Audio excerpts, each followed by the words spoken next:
Hello, everyone. Welcome to episode number 120 of the Land Podcast. My name is Ian. I'm Rob. My name's Derek. Um, a lot of MMA news, kind of. I'm reaching with some of these maybe, but two fighters are announcing that they are unretiring.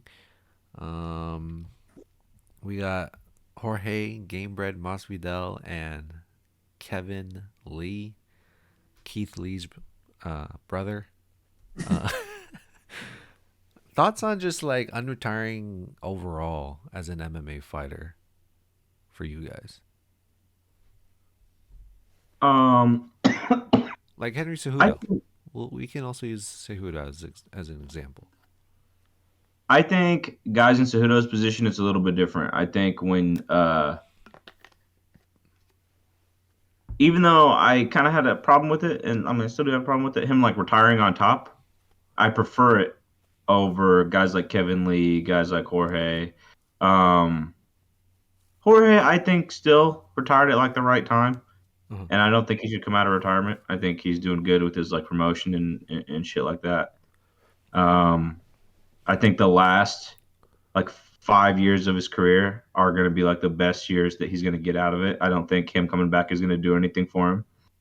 Kevin Lee, bro. I don't know which one.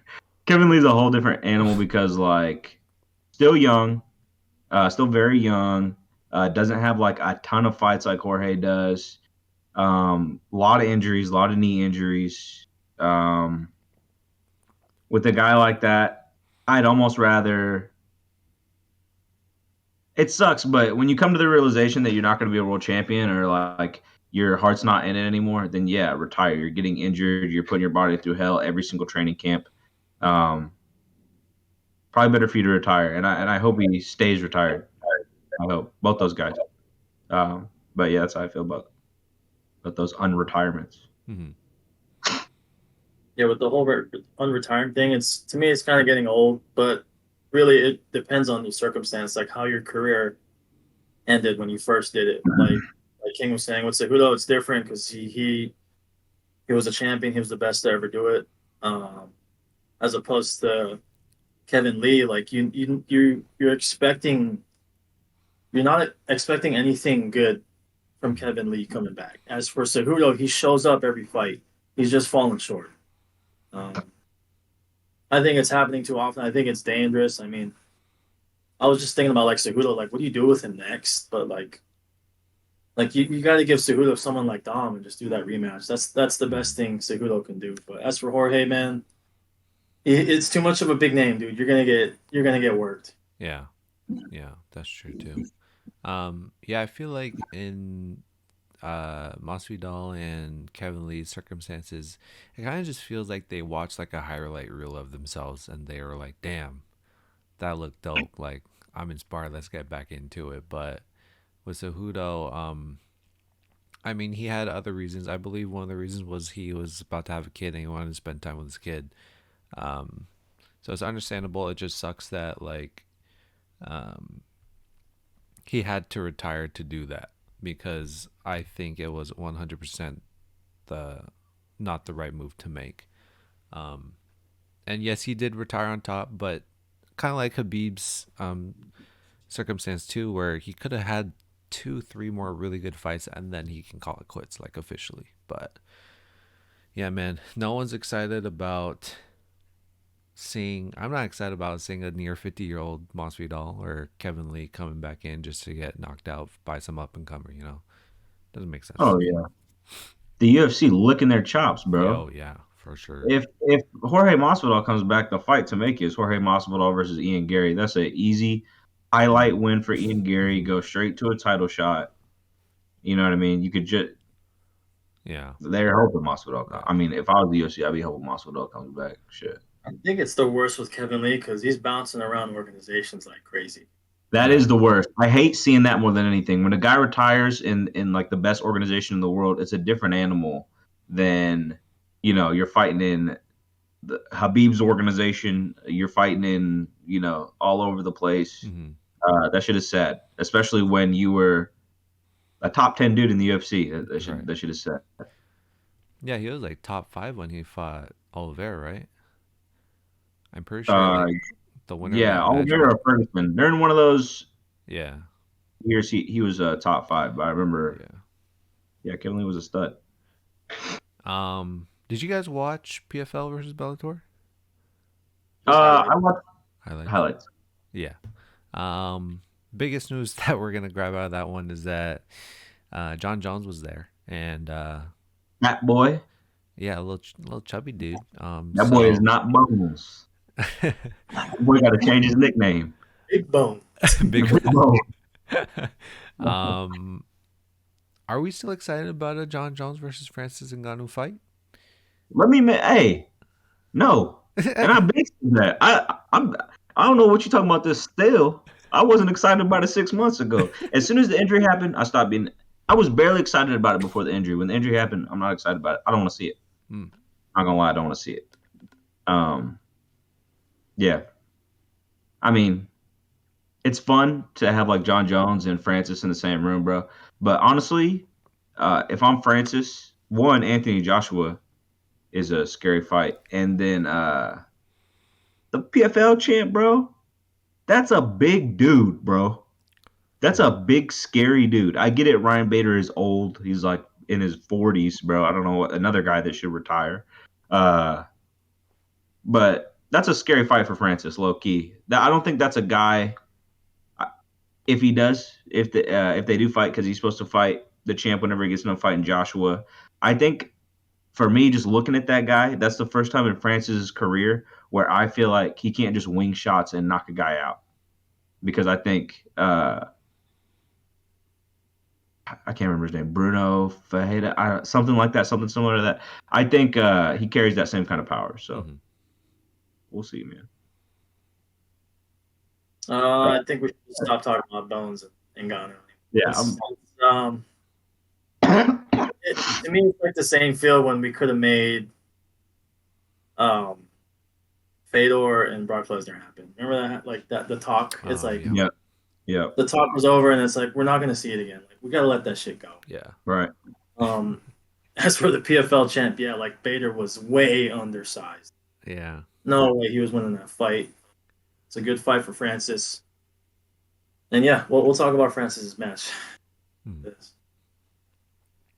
Ryan Garcia is in talks. He would like to fight Sean O'Malley in an MMA fight. So we can talk a little bit about that, but we can also talk. We can talk about Ryan Garcia versus Devin Haney. I want to bring it up first. Like, he has something to worry about besides sugar. Yeah. I get. This guy he's been ego this whole time, and I don't know where the fuck he's finding this whole sugar thing. It's crazy. It's such a risk, and you have Devin Haney you have to worry about, man. Mm-hmm. Yeah, go ahead. I'll keep going. But. My mistake. Henan Fajeda is his name. Mm-hmm. But yeah, dude. Ryan Garcia, to me, in boxing, these young guys, that's why a lot of these guys are so scared to take the risk and lose their O. I think a lot of times when you lose your O, it's almost like these guys stop fighting for legacy and they start fighting for money. They're fighting for the paycheck. And I think that's where Ryan Garcia is at right now. He's just looking for the big fights, things that are going to generate noise. Yeah, Devin Haney, unfortunately, he loses that fight. Sucks because I hate Devin Haney. I don't hate him, but I think he cherry picks a lot of his fights. That's just boxing. That's just how it goes. Dude, Ryan Garcia is saying he wants to fight Sean O'Malley and that he is a natural wrestler. That is a crazy. That's such a crazy quote.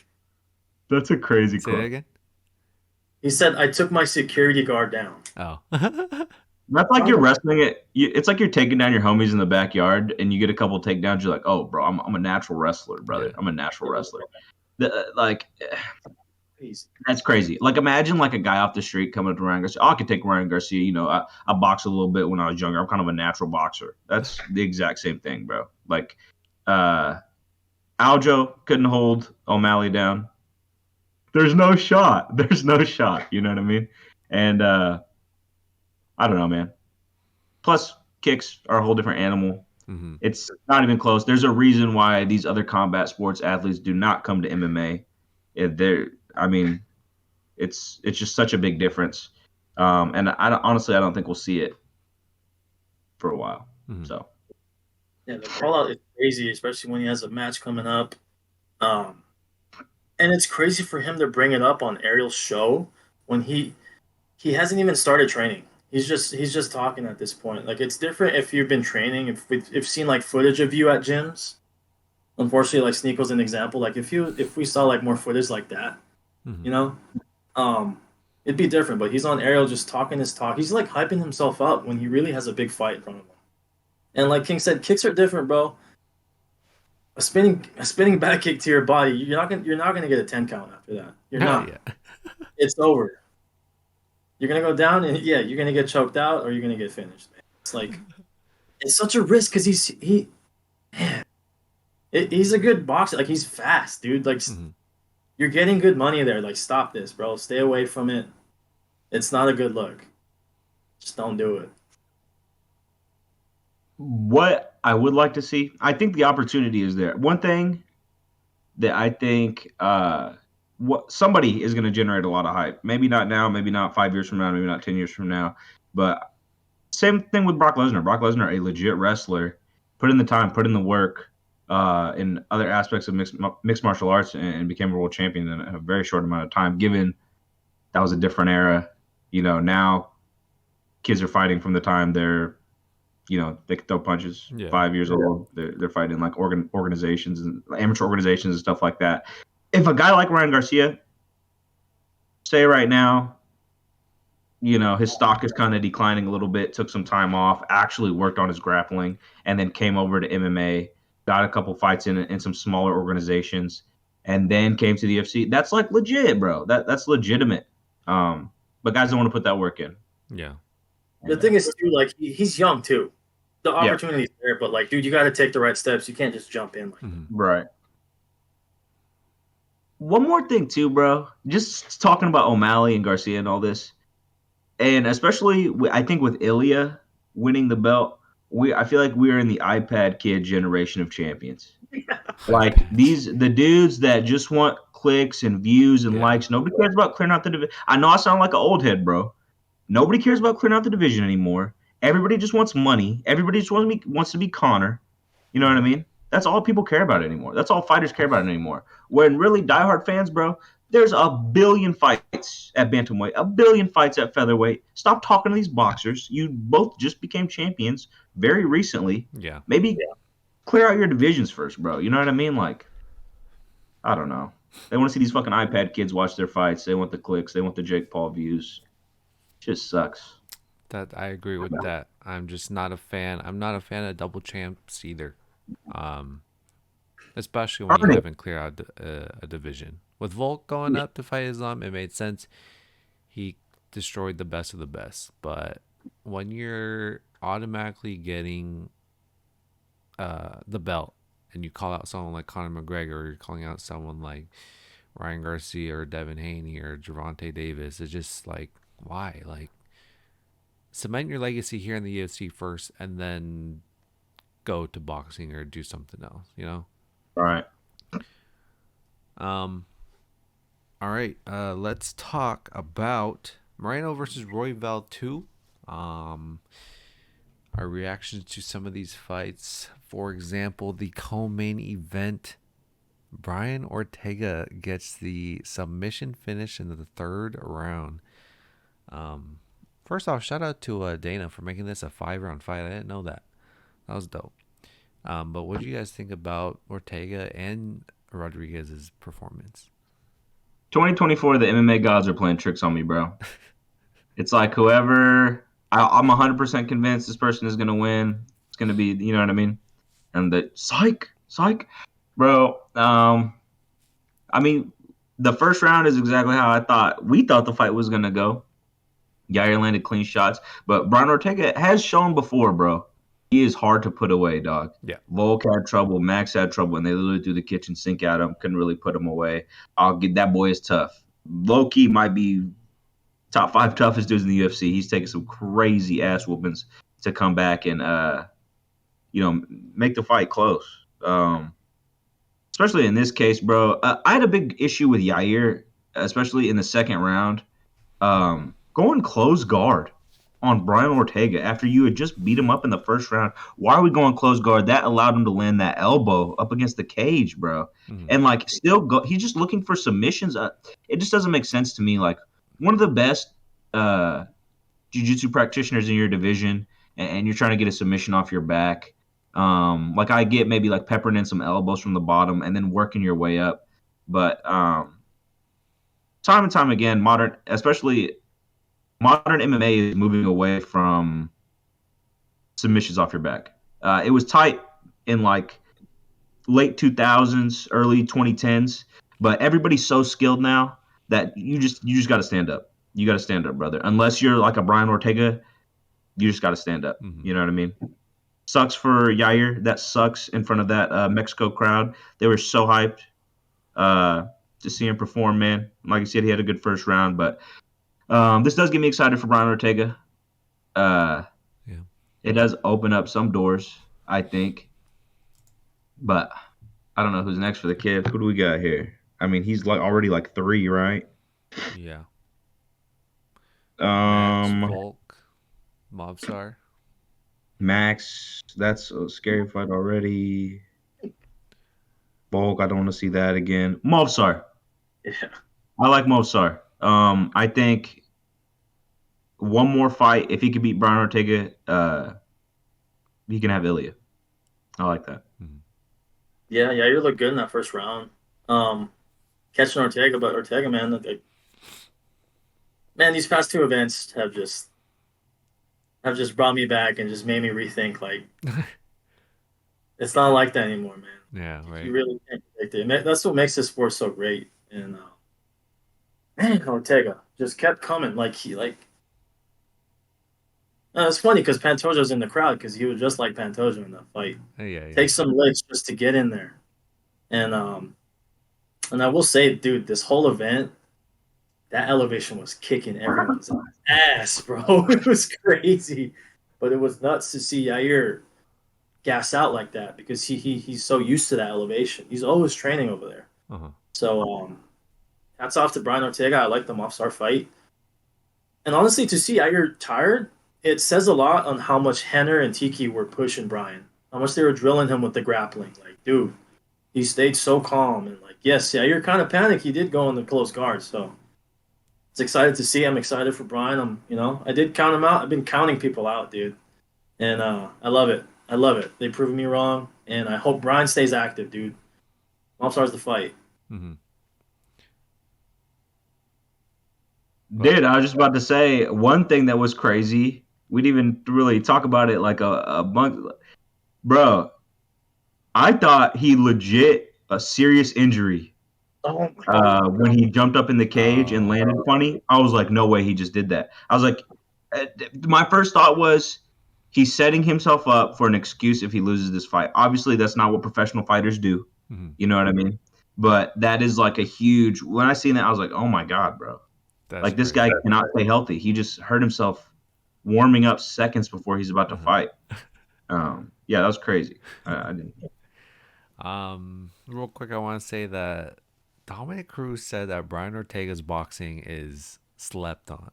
Not slept. He said something else, but he said that it's like fantastic. I was like, excuse me, Dominic Cruz. You did not just say Brian Ortega's boxing is amazing. That's crazy. One thing I did like about Brian Ortega's boxing in this fight, bro, very patient. He was very patient. Mm-hmm. And another thing, too, is like he looked every single shot he threw, didn't throw a ton, threw combinations, and every combination he threw looked so powerful. Mm-hmm. It looked like Yair was having to throw a lot of kicks, throw a lot of punches to get the damage on Brian. But it looked like, especially in that end of the first, start of the second, I can't remember, but Brian would counter with a shot and Yair would reel back. Yeah. Head goes back, and he gets on his bike, and I'm like, damn, like Brian Ortega is walking down Yair right now. Like Yeah. Yair does not have an answer for Brian Ortega's boxing, and that was not on my bingo card for this fight, bro. That's crazy. Yeah, That's a huge improvement. it kind of felt like Yair was ready for just another. Like he was just gonna piece him up, like how Max and Volk did with Ortega. Ortega didn't want any part of the grappling, but in this fight, I do like how Brian Ortega would throw that one or two punches just to get into a grappling exchange with Yair. That was probably like the best decision for him to make, because usually it was he was waiting for his opponents to kind of take him down or grapple or clinch with him, and then he would be able to capitalize on a submission attempt. But yeah, man, I was surprised at how I I don't know. Maybe I need to rewatch the first round, but Yair's striking it looked good, but it left so many openings for him to get taken down. He was throwing leg kicks, or he was throwing kicks when they're a little bit too close, and Brian Ortega was able to clinch with him. And then the whole second round thing was weird, but I always did like Yair's guard when he was fighting Emmett because he was just so explosive. But different fighter, you have to switch it up. Maybe he was looking for a submission attempt. I don't know. Dude might think he's a BJJ practitioner after he submitted Josh Emmett, but it was just a weird fight for Yair to do. I think when Yair had him hurt, he just stepped on the gas too much. Oh, Yeah, that's true too. yeah. That's what fucked him. Hmm. Yeah, and maybe the pressure of the Mexico crowd. We don't know, but I hate that. I like Rob said with Fluffy, with Ilya, and with Ortega. 100% counted them out. I did not think it'd be this big of a jump for all three of those fighters. They all got finishes, and it's crazy. I can't believe I that mean, bullshit that I main always event do. too, bro. Yeah. Yeah. And I think that's what separates like the UFC, especially MMA, from any other sport, especially even in combat sports, any other combat sports. You know Hmm. what I mean? Anybody can win on any given I night, bro. know, dude. Crazy styles make fights. Yeah. Cheeto's up next, bro. We don't know. We don't know. You don't know, dude. The main event, Brandon Royval gets the decision win. Split decision or unanimous? I forgot. I think it was a split. Split. Okay.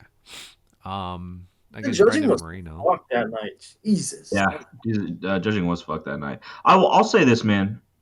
Hoyball did all the right things. He did all the right things in that fight. Showed a ton of heart, bro. What a beast. But to me, bro, I didn't see like a ton of improvement from the Pantoja fight. I thought he did all the right things, didn't make no mistakes. But I think Brandon Moreno lost this fight more than Hoyball won this fight. Um, I just felt like Moreno usually real big pace pusher, man. Mm-hmm.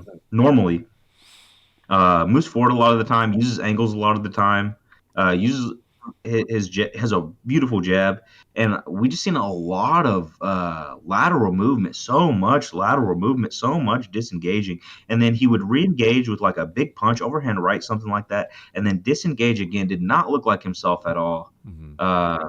It was weird, man. I'm not trying to discredit Hoyval. At the same time, I still love Hoyval, and like I said, he didn't make any mistakes. He did all the right things. Um, but it just sucks for Moreno, man. It wasn't his best performance, and maybe Hoyval's range was giving him trouble. You know what I mean? Um, but yeah, it's a tough fight, bro. Sucks now because do you give Hoyval Albazi, Possibly. Yeah. I or don't does think a Albazi just go rematch. straight to Pantoja? It's either or. I mean, I don't know who else can fight Pantoja now. Try to make Albazi versus Moreno. Cop again, Go cop. and then Yeah, I don't do know. Pantoja versus I don't know. We'll It's all see. over. What happened in that fight was what I pictured what happened in that first fight. If that injury didn't happen, like, um, Yeah, it was kind of weird going in this fight, knowing how soon Royval was taking another fight, Hmm. especially guy against Moreno. But all I really got from this fight was just the volume of fucking Royval took over this time. Um, Moreno just looked overwhelmed again, bro. He looked gassed in the end of the fourth to the fifth, like that. That did not look like Moreno. Like he's usually a guy who's patient, who's good at exchanges, being more successful in the change, especially with Royval. Um, but this just wasn't the case, man. Shout out to Raw Dog. I mean, he fucking did the call out Pantoja. Called out Bozzy a bitch. Like, I'm all about it. Like, either or, dude. Yeah. Um, I just realized this because it was originally supposed to be Moreno versus Albazi. Maybe they didn't change up the game plan. I was just about to say that. Yeah. Sometimes, bro, you sometimes obviously every single fight, especially at that level, bro, everybody's getting better. You're Mm-hmm. improving every single fight camp. And sometimes in fight camp you fall in love with like a style or even like a move or even Mm-hmm. like a combination that like uh you're like this is how I'm gonna win. It Mm-hmm. might not be like your main game plan, but like this is how I'm gonna win. Maybe Moreno was just working on a lot of lateral movement, bro. A lot of moving around in the cage. Albazi does have a lot of power. Maybe he didn't want to get walked down by Albazi. You know what I Yeah. mean? I don't know, man. Uh, Sucks. It just didn't look like normal Moreno. Yeah. Watching the fight, um, I was just waiting and waiting and waiting for Brandon Moreno to just throw his jab because his jab is so beautiful. But Yeah. all this lateral movement, and throwing these weird overhands every time. It just felt like either maybe he wanted the big knockout in front of a Mexico crowd, or Mhm. he was training for Albazi, and then that was maybe the opening that the coaches saw against Albazi. And I Maybe don't it was. know what a training camp looks like when you have to switch opponents, but I'm sure there's talks of like, do we switch it up? Do we like erase everything that we trained for against a new opponent, or do we just keep it and then we'll just adjust as the rounds go on? But it just did not look like a Brandon Moreno fight to me. But for Royval, he looked great. Um, and he tore his MCL maybe in the first round. Yeah, he Is was what I limping. He's on crutches, wasn't he? yeah. That's Yeah. crazy. Jesus Christ. um, but shout out to Royval. I don't think we get that rematch. I think Pandoja just has to chill for a little bit to see what Royval, Albazi, maybe Manel Kopp, maybe Mokayev, because he has a fight coming up this weekend. See how those all settle out, and then we'll for sure see our number one contender. Dude, that last pullout from Raul was nuts, dude. Oh yeah, The that was dude What was had a brutal. just, 28? yeah, he just couldn't stop shitting, dude. It was that Oh, diarrhea. bro. That's the word. I can't imagine, bro. I would fucking back out too. Shit. Oh, dude, no, that's worst case scenario. If Yeah. I'm shitting before a fight, then no, I'm not going out there. You think he drank the tap water? Low key, maybe. One thing, and dude's a professional fighter, bro. I'm not gonna, and he has a professional fight camp around him, Mm. so I'm not gonna make assumptions. But a lot of times, guys rehydrate too fast. You rehydrate too fast, you shit your Oh, fucking brains out. So oh, maybe that was something. I don't know. He's a young dude. Maybe he was scrambling, trying to get fucking liquids back in him. yeah. I mean, it's either that or he ate something weird outside of the arena, man. Mm-hmm. About the Ugh. fucking chicken on a stick outside the fucking Chicken on a arena, stick. dog. Yeah, I wonder how much weight he cuts for bantamweight. I feel like, I mean, as a kid, you're not grown into your full body yet Facts. as a 19-year-old or however old he is, but you can't Yeah. be cutting that much weight. Is what I'm trying to say. No. No. All right. Let's head into our UFC Fight Night Rozenstruik versus Shamil Gaziev. I thought Um, they didn't even add him to this card yet. It says canceled on there on mine. what? The The main event? Rosas versus. Oh no, Rosas versus. Oh, I heard that they didn't even sign it yet. Oh, for real? Yeah. That's why Oh, Ricky Tercios was like, I didn't sign anything. Like, I'm trying to get my show money first, and then we can have this rematch. yeah. Yeah. That sucks, man. Like you're cutting weight, you're all hyped up for the fight, and you're Yeah, like, fight's canceled. Like, fuck, I legit, gotta do like that again minutes next week, before. dude. Yeah. Huh. Where's Um, like where's Stephen Thompson's money at? You get that yet? I'm pretty sure he did. Okay, Pretty sure. I hope so, dude. All right, let's get into our lightning picks, and then we'll just go straight all the way up to the main event, I guess. Um, First off, in So the funny, lightweight division, what's up? so funny, King. First up in the That was lightweight hard. division, we got Abdul Karim Al Sawadi versus Loic Radzhabov. Um, Radzhabov. this is one of them contract cards. This is one of them cards. You got a contract to fulfill with ESPN. You got to do what you got to do. I'm gonna go Abdul decision. Abdul Kareem by decision. I'll go Radzhabov by decision. Next up, another lightweight fight: Ludovic Klein versus AJ Cunningham. Ludovic decision. Ludovic decision. I'll go Ludovic TKO. In the middleweight division, we have Christian Leroy Duncan versus Claudio Ribeiro. Ribeiro. Um, Ribeiro. Christian Duncan TKO. What? Claudio TKO. Claudio by TKO. In the bantamweight division, we have Ayman Zahabi versus Javid Basharat. Basharat TKO. Boss round prelims. Uh, Huh? what? Yeah. That's What'd dumb. you say? Oh yeah, yeah, Disrespectful. Come on now. yeah. That's crazy. Boss Yeah. round submission. Especially like not even headlining prelims. Dude, that's Right. crazy. Crazy. Well, I mean, we had. No, I don't know. Well, No, yeah. say it. Don't you fucking say it. We got our boy Eric Anders in the prelim. He's gonna show up. We got. I'll take Basharat by. I think he gets a finish in this one. TKO. Another bantamweight fight. We have Vinicius Oliveira versus Bernardo Sopage. Vinicius submission. Vinicius submission. Go Oliveira by submission. All right. To highlight our prelim card, we got Eric Anders versus Jamie Pickett. 13-10. Jamie Pickett. Eric That's Anders lands a big shot in the first round. Tries to finish. Doesn't get to finish. Gasses out.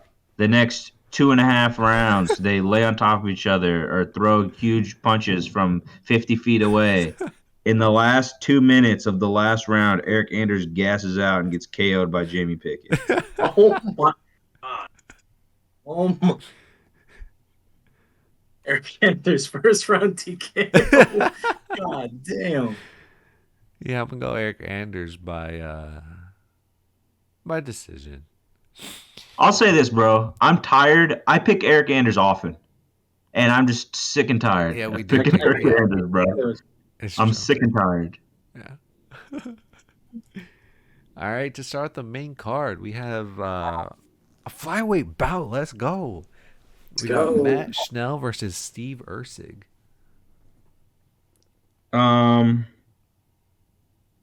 Ursig? Astro Boy is a cold nickname. That's a fucking cold ass nickname. But I'm gonna go Matthew Schnell. I'll go Matthew Schnell by decision. I go Schnell, second round TKO. Damn. When was his last fight? Damn, he It hasn't was fought since in 2022. damn. I'm gonna That was go the with knockout fight. I'm gonna go with Ursig, by TKO. Next up, we have the return of Umar Nurmagomedov against my fucking thing just went away. God damn Your fucking thing just went away. By decision. it. That oh Makan. Go ahead, just say it. Just say you guys pick. It doesn't matter. I'm gonna say Umar by decision. I wonder. Never mind. Umar Nurmagomedov by submission. I'll go Umar Nurmagomedov by TKO ground and pound. You wonder what? It seems like the UFC always has a handful of Random people. nah. I was gonna say like European, Russian, like Muslim fighters, kind of that they push really hard. And it's like once one of them becomes champion or a few of them become very popular, like the rest of them are like. Why isn't Umar getting the love that like? Why isn't Umar getting the love that Hamza is getting? I think Umar should be getting more love than Hamza. Umar is a monster, and like Hamza is inactive. Like there's nothing I hate more than an inactive fighter.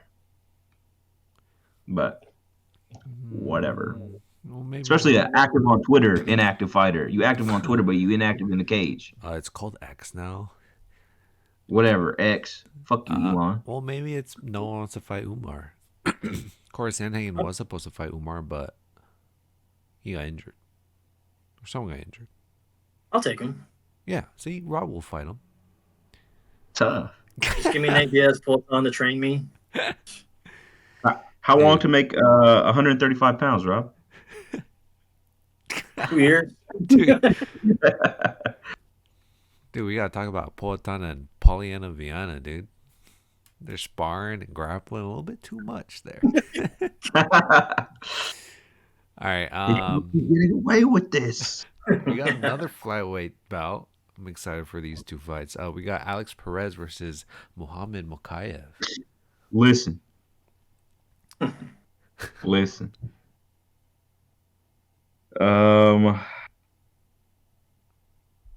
Honestly, I'm not gonna lie. I'm not a big fan of Alex Perez at all. Yep, I'm not. I lied. Mokaev by submission. I was gonna try to convince myself Alex Perez could get a win here because Mokaev has not looked impressive to me in his last few fights, but better than Alex Perez. Mokaev by submission. Yeah, same here. Mokai by submission. I just feel like he does a better job. He'll do a better job adjusting after the first round. I think he'll get that Yeah. sub. Okay. I'll also go Mokaev by submission. He passed my test Yeah. against Tim Elliott. For sure. Yeah. So Mokaev all the way to the top, in my opinion. The co-main event, we got Vitor Petrino taking on Tyson Pedro. Petrino, KO. Petrino KO. Petrino, KO. Front kick to the gut of Tyson Pedro. He gets tired.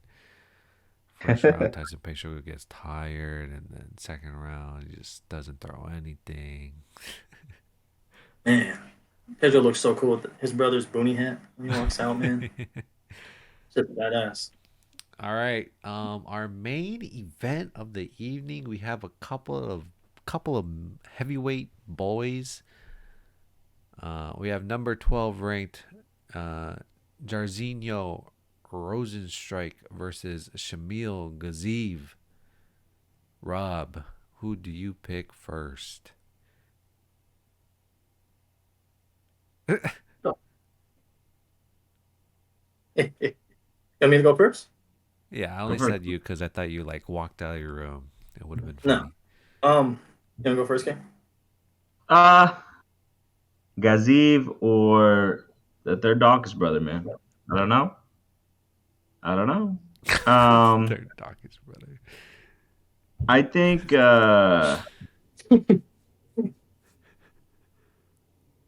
Gaziev wears him out.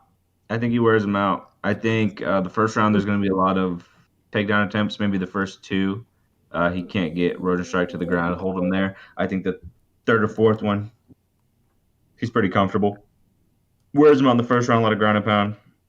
Second round, I think he puts him up against the cage. Either gets a TKO or drags him back down, gets a submission. I'll go Gaziev, second round TKO. I'll go, same thing. It's just it's so hard to judge Gaziev because we've only seen him fight Boudet. Yeah. And that finish was so weird because Boudet wasn't even like firing back. It's like it's kind of hard to just judge how Right. Rozenstruik's gonna react to that type of striking because he's a great striker. But like his last fight with Almeida was terrible, man. He looked really bad, and I think because he will have the ability to just overwhelm him with the striking. Yes, he won't get the success on the takedowns. Second round TKO. Oh, you know what? I'll go first round TKO or first round KO. Yeah. Gaziev.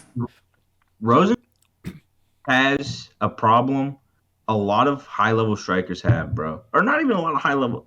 Once you get to once you get to a certain threshold in striking, you want everything. Some guys, a lot of guys are different. Some guys want to keep everything pretty, want everything to look beautiful, want everything to flow nicely. Sometimes a fight is ugly. Sometimes the rhythm is off. And I feel like he's really weak against guys that blitz him. I feel like he gets caught in the blitz a lot. And I think he has that high level striker rhythm where you go, I go, you go, I go, you go, I go. And I don't think it's been working out for him lately. I hope to see him land some leg kicks. I think that's how he wins this fight. Stops Gaziev from coming forward. Hammered the leg kicks early on, but I don't know, man. I don't think this goes past the first round.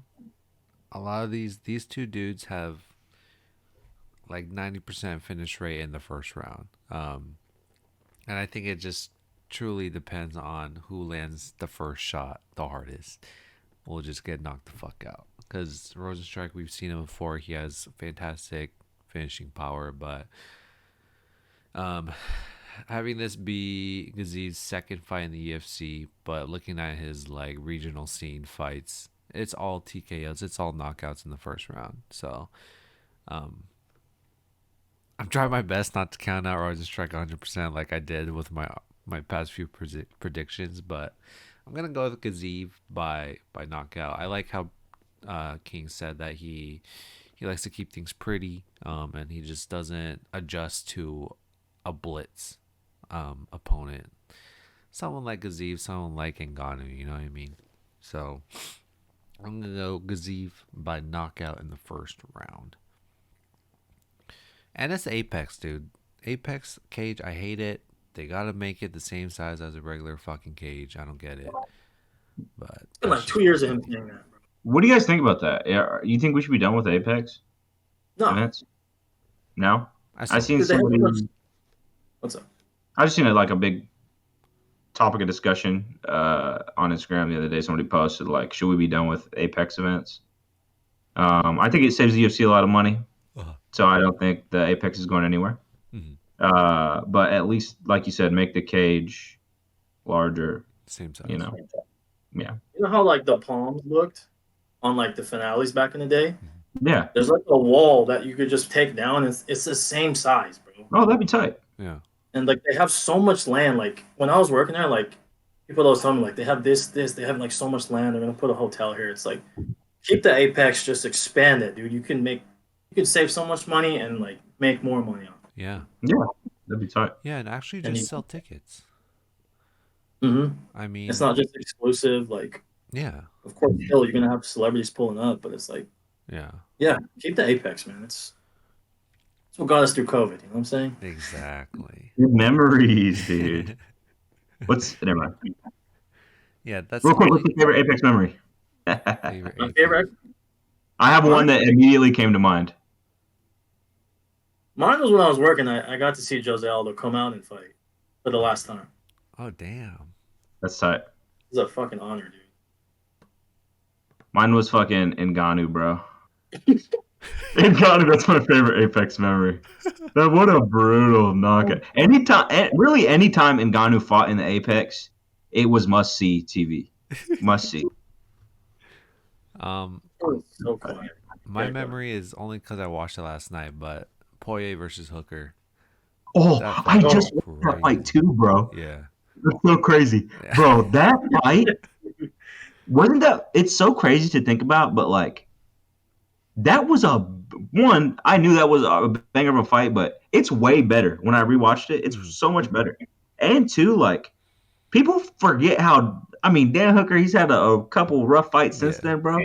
But he was fucking throwing 3 rounds in that fight. I thought Dan Hooker's winning this fight.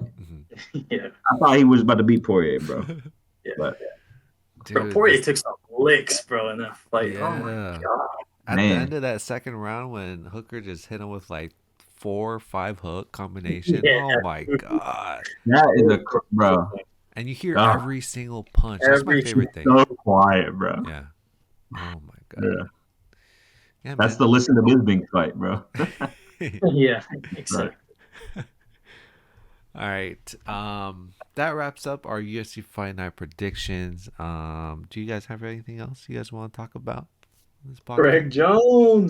Greg Jones, baby. Flying triangle, dude. I like. I know, like obviously we have like ADCC. Unless you're Brazilian, you're not a huge fan of like going and watching like IBJJF, whatever. But I like these like new companies pushing jiu-jitsu, new fun ways to market jiu-jitsu. Like Eddie Bravo has like the EBI rules and the combat jiu-jitsu, and now we're seeing the karate combat with the ramp on the sides of the ring. It's really cool because I don't know, guys have to adjust their game for that little ramp. Mm-hmm. I Pretty tight. like those platforms too because instead of retired fighters coming back to fight, just go do that. Right. You know, you're Right. not taking so much damage. You don't have to get knocked out, man. Just your name's out there. Just continue. Low key, Continue with it without taking so much damage. you know who doesn't get enough credit for a good retirement, bro? Uriah Faber. Exactly. Uriah Faber is an amazing coach. Competes in jiu-jitsu at really high levels in his free time, bro. I think he very successful retirement. Good for Uriah Faber, man. Yeah. I guess it's different. I mean, Uriah Faber made so much money with the UFC. So with someone like Kevin Lee, I mean, I'm sure he's not gonna make a shit ton of money doing BJJ competitions, but I mean, I feel like you gotta though, set yourself up for retirement if you're in the UFC, if you're in MMA in general. maybe the time has passed for Kevin Lee, but I know maybe like 3-4 years ago, most promoters would probably pay big money to get Kevin Lee to do like a grappling match. Yeah. Missed opportunities, man. Yeah. That's the thing about MMA is like you see some of these fighters that are retired that maybe didn't have the biggest career, and you find out they're doing some like maybe they open up a security firm or they're just doing some weird job that you just never thought would happen because you think that they're celebrities, but they're just not getting paid or they're just not spending their money right, and it sucks seeing some of these people, dude. Yeah, wasn't Greg Hardy was like at like Walmart. Yeah, Greg Hardy was working at Walmart. Yeah. I just saw Johnny Hendricks. He's like a cop. cop now. Yeah. Yeah. He's a what now?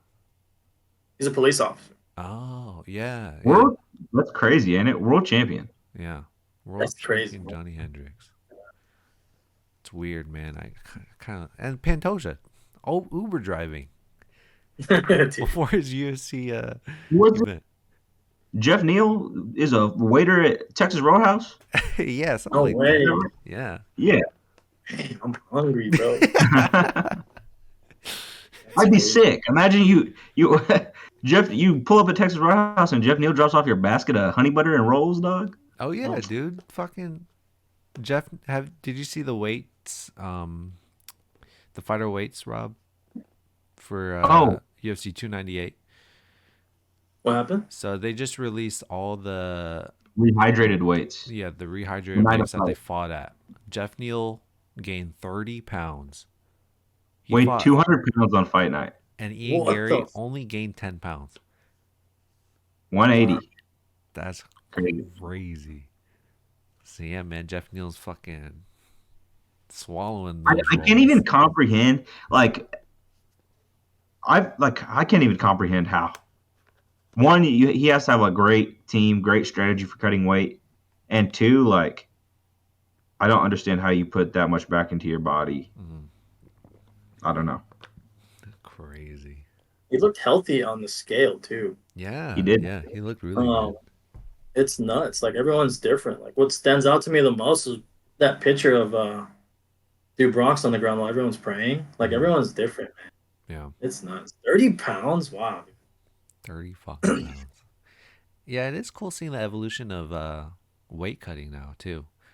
I mean, back in the day, it's like everyone looks fucking drained, but nowadays Mhm. it's like a gradual weight loss, and then the last night you just have to cut like 4 or 5 pounds.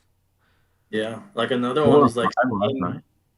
seeing Connor make weight on the Notorious documentary. It was nuts, Oh, man. yeah, His jawline, he was all sunk in, dude. straight up skin and bone. But he made that shit look good. Mm-hmm. Maniac Connor. Miss that shit. All right, guys, we shall wrap it up for this episode. What's your guys' song suggestions though? I'm curious. So, Above the Storm by Stick Figure. Oh Above my the storm. god, that was so fast. I didn't have one prepared. You think you the shit, bitch. My song is gonna be Kingston by Faye Webster. Come on, King.